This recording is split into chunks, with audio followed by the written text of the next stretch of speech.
الحمدللہ اس وقت کے مقابلے میں مسجد کافی کشادہ اور وسیع ہو چکی ہے، اور اس وقت اس بستی اور علاقے کے لوگ الحمدللہ دینی بیداری کا ثبوت پیش کیے تھے، اور آج بھی الحمدللہ آپ دینی اعتبار سے بیدار ہیں۔ خصوصاً میں نے اپنے بولے چچا کو دیکھا تھا جو ماشاءاللہ موجود ہے مجلس کے اندر، ہر کار خیر میں پیش رہا کرتے تھے اور ساتھ میں آپ سبھی رہا کرتے تھے۔ بہت ہی اچھا ماحول تھا، بہت خوشی ہوئی یہاں پر آ کر، آپ لوگوں کا بہت ہی پیار ملا، اور مجھے خبر ملی کہ آپ کے یہاں درس ہے، پروگرام ہے، تو بلا تاخیر بغیر کسی فکر اور سوچ کے میں فوراً راضی ہو گیا، چونکہ مجھے اس بستی سے اور آپ لوگوں سے بہت لگاؤ ہے۔ ہجوا اور پریوا کے بعد شاید کہ واحد ایسی بستی ہے جو پورا الحمدللہ کتاب و سنت پر عمل کرنے والی بستی ہے،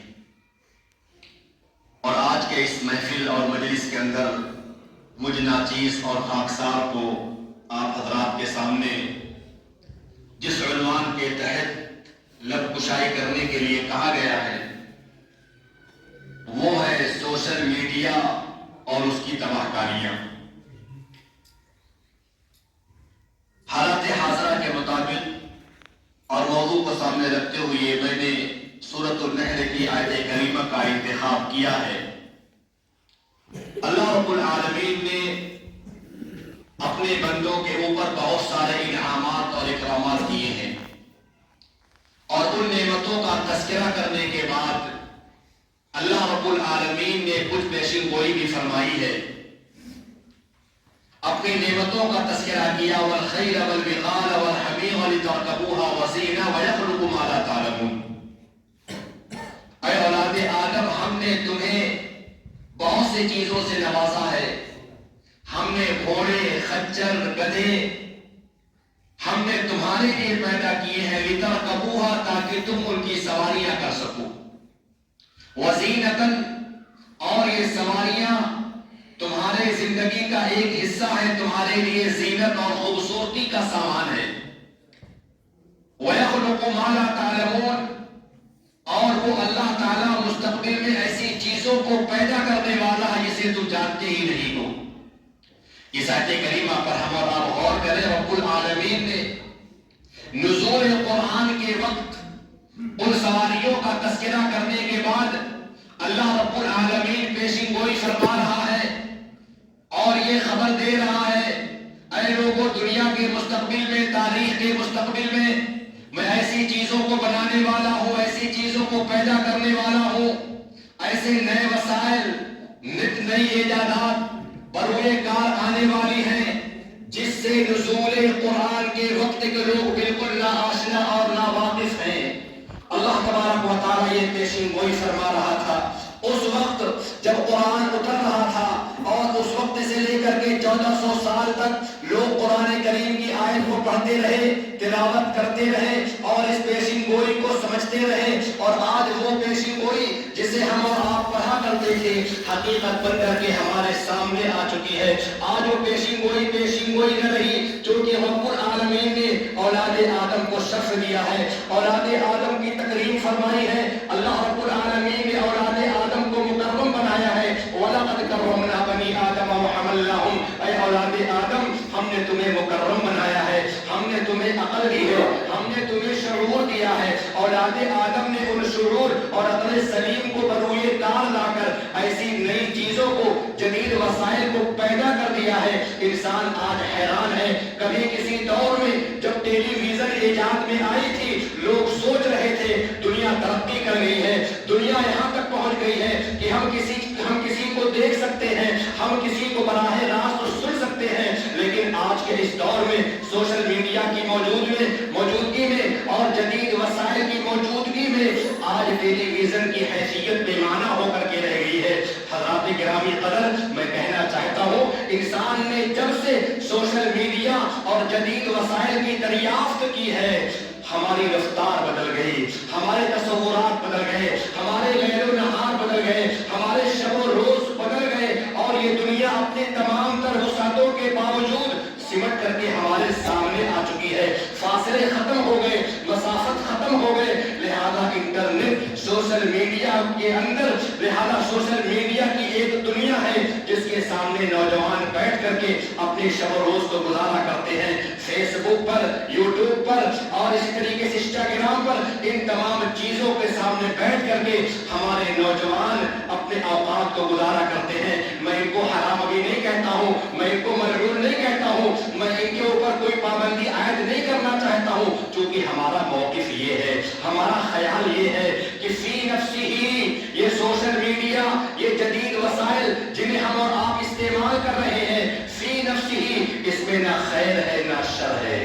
اس میں نہ برائی ہے اور نہ بھلائی ہے۔ حقیقت میں ان کا خیر اور شر ہونا ان کے استعمال کرنے والے ہاتھوں پر ہے۔ اگر ان کے استعمال کرنے والے ہاتھ اچھے ہیں، اچھے ذہنیت کے لوگ ہیں، اچھے فکر کے لوگ ہیں، تو یہ سوشل میڈیا، یہ جدید وسائل اللہ رب العالمین کی ایک عظیم نعمت ہے، اللہ رب العالمین کا عظیم احسان ہے، جس کے ذریعے سے ہم اپنی باتوں کو اغیار تک پہنچا سکتے ہیں، ہم اپنے دعوت و تبلیغ کے مشن کو آگے بڑھا سکتے ہیں۔ لیکن یہی چیز، یہی موبائل، سوشل میڈیا اگر غلط نظریات لوگوں کے ہاتھوں میں آ جائیں، غلط فکر کے لوگوں کے ہاتھوں میں آ جائیں، تو یہ عظیم تباہ کاری ہے، یہ بہت بڑا فتنہ ہے میرے بھائیوں۔ آج کے اس درس کے اندر میں آپ کے سامنے جو گفتگو کرنے جا رہا ہوں، سوشل میڈیا اور یہ موبائل کا کیا فتنہ ہے، میں صرف منفی پہلوؤں پر روشنی ڈالنے جا رہا ہوں، کیونکہ مجھ کو موضوع دیا گیا اس کی تباہ کاریاں کیا ہیں۔ اس کا یہ مطلب نہیں میرے بھائیوں کہ میں اس کے فوائد اور کمالات کا منکر ہوں۔ الحمدللہ یہ سوشل میڈیا، یہ موبائل اور اسی طریقے سے جدید وسائل، یہ اللہ رب العالمین کا عظیم انعام ہے ہمارے اوپر، آپ کے اوپر، اولاد آدم کے اوپر۔ لیکن ہمیں اور آپ کو اس بات کا علم ہے اس کا استعمال غلط چیزوں میں بھی کیا جاتا ہے، اس کا استعمال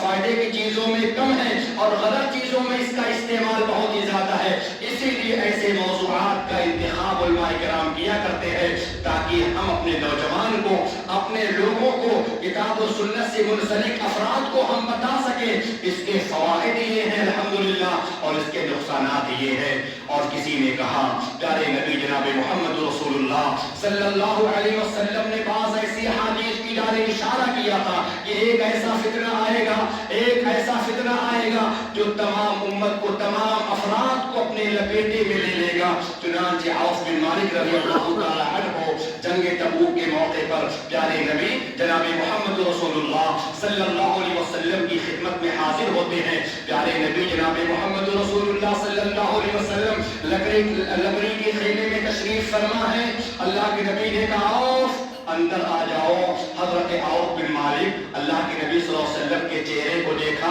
اور اللہ کے نبی صلی اللہ علیہ وسلم جس خیمے کے اندر موجود تھے، اللہ کے نبی نے اس خیمے کو دیکھا، وہ چھوٹا سا خیمہ ہے، معمولی سا خیمہ ہے، اور نبی کائنات نے فرمایا عوف اندر آ جاؤ۔ عوف بن مالک نے کہا یا رسول اللہ، اس کے چھوٹے ہونے کی جانب اشارہ کرتے ہوئے کہا یا رسول اللہ پورا آ جاؤ کہ آدھا آ جاؤ، چھوٹا بڑا خیمہ بڑا چھوٹا ہے؟ اللہ کے نبی نے کہا آؤ پورے کے پورے اندر آ جاؤ۔ اس موقع پر پیارے نبی جناب محمد رسول اللہ صلی اللہ علیہ وسلم نے بہت سارے فتنوں کا تذکرہ فرمایا تھا، بہت ساری قیامت کی نشانیوں کا آپ نے ذکر فرمایا تھا۔ قیامت کے آنے سے پہلے، قیامت کے رونما ہونے سے پہلے بہت ساری چیزیں نمودار ہوں گی، اور ان فتنوں کے ذکر کرنے کے بعد پیارے نبی نے فرمایا تھا وَفِتْنَةٌ تَدْخُلُ بُيُوتَ الْعَرَبِ۔ اللہ اکبر، صحیح بخاری شریف کی روایت ہے۔ پیارے نبی جناب محمد رسول اللہ صلی اللہ علیہ وسلم ارشاد فرماتے ہیں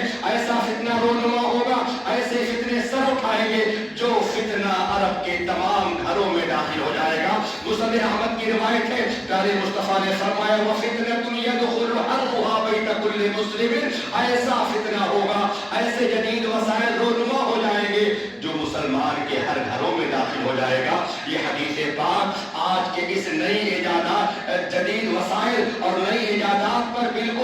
بحرف صادق آتی ہے کہ آج ہر گھر میں فتنہ ہے. یہ فتنہ ہمارے گھروں میں آ چکا ہے, ہماری نسلوں میں آ چکا ہے, ہمارے بیڈ روم تک آ چکے ہیں. لہذا وقت ہے کہ ہم ان کی تمیز کر سکیں, خیر اور شر کو ہم پہچان سکیں, اپنے نوجوان کو ہم اس فتنے سے بچا سکیں. میرے بھائیوں, آج کے اس دور کے اندر یہ فتنہ جو رونما ہے موبائل کا, انٹرنیٹ کا, سوشل میڈیا کا, جس کے سامنے ہمارے نوجوان بیٹھ کر وقت کو گزارتے ہیں, کوئی گیم کھیل رہا ہے, کوئی چیٹنگ کر رہا ہے, کوئی فیس بک پر تصاویر کو دیکھ رہا ہے, یہ سارے جو جدید وسائل ہیں, سوشل میڈیا ہیں, اس کے سامنے بیٹھ کر کے ہم نے کیا پایا ہے اور کیا کھویا ہے. ہمیں اور آپ کو سنجیدہ ہو کر کے, ہمیں اور آپ کو پرسکون انداز میں سوچنا ہے اس کا خسارہ کیا ہے اور اس کی تباہ کاریاں کیا ہے. میرے بھائیوں, سب سے بڑی تباہ کاری اور سب سے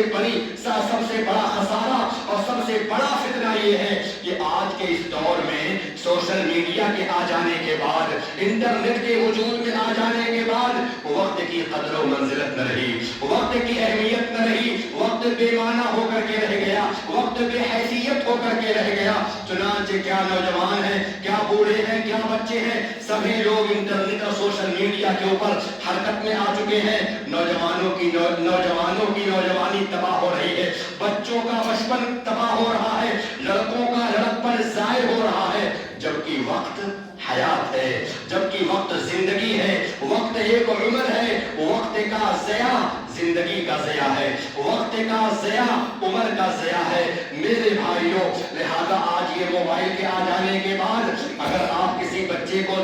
ہاتھ میں پکڑا دیں, اگر بچہ روتا ہوا ہے, بچہ رو رہا ہے, بلک رہا ہے, اگر بچے کے ہاتھ میں آپ موبائل پکڑا دیں,